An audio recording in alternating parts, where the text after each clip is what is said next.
Sende de kafası geyretse de bize de kafası var.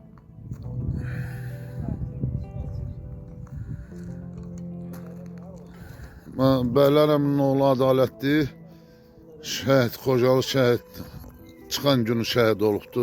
Atası Bəylərəmin şəhid olubdu. O da onun oğludur. Bax bu ədalət. Şelli kənd sakini. Allah hamısına rəhmət eləsin. Allah da vətən yolda canlarını qurban verdi. Allah bütün şəhidlərimizin hamısına rəhmət eləsin. Mekanları cennet.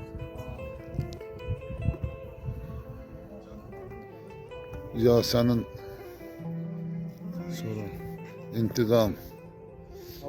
Şəhidlərimizin çoxusu da Uzundərədə orada dəfn olunubdu. Allah bütün şəhidlərimizə rəhmət eləsin.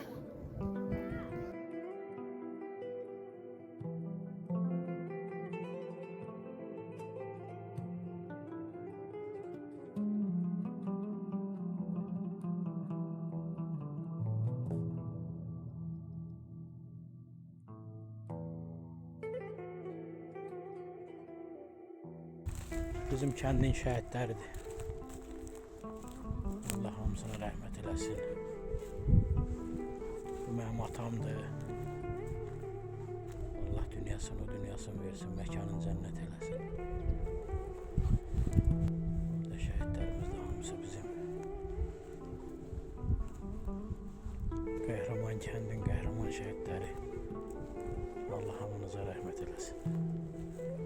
Mekanınız cennet olsun.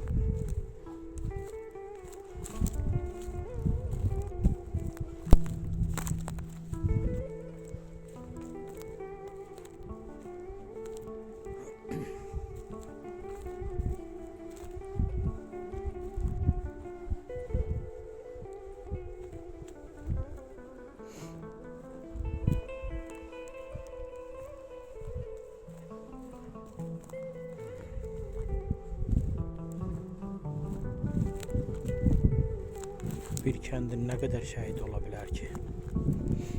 Bir kənd nə qədər qəhrəmanlıq eləyə bilər?